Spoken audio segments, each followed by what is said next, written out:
तो बच्चों let's see question.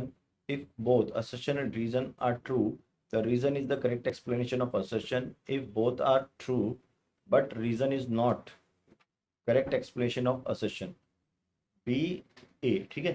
If assertion is true but the reason is false, C. If assertion and reason are false, then D.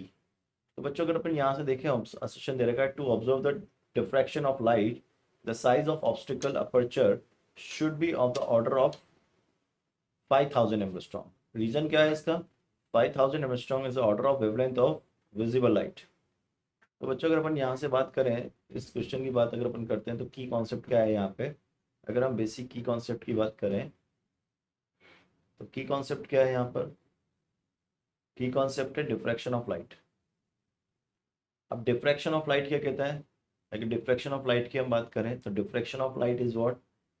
That is the bending of the light from the sharp edges of an obstacle. अगर मान लो ऐसे light आ रही है आपकी, तो ये light क्या करेगी? ये बैंड कर जाएगी and it will spread out in the geometrical shadow. इसी को हम क्या बोलते हैं? यानी कि जो डिफ्रैक्शन है वो बेसिकली बेंडिंग ऑफ लाइट है. Bending of light. अब अगर बेंडिंग ऑफ लाइट है तो बच्चों इसकी एक कंडीशन होती है. वो कंडीशन क्या है? अगर हम कंडीशन की बात करें तो कंडीशन है कि जो साइज होना चाहिए ऑब्स्टेकल का वो in the order of wavelength होना चाहिए, तो ही डिफ्रैक्शन पॉसिबल होगा.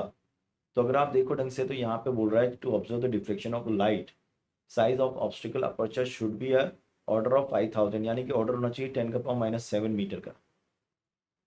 ये ऑर्डर होना चाहिए. और हम जानते हैं जो विजिबल लाइट होती है that is order of the 10⁻⁷ metre. तो अगर हमारे पास ऑब्स्टिकल होगा या अपर्चर होगा उसका साइज भी इतना ही होना चाहिए. सो ये आपको रीजन भी दे रखा है और असर्शन भी दे रखा है, और रीजन सही बोल रहा है 5000. तो इसका मतलब जो हमारा आंसर होगा वो फाइनल आंसर हो जाएगा हमारा A. And I hope you understood it. All the best.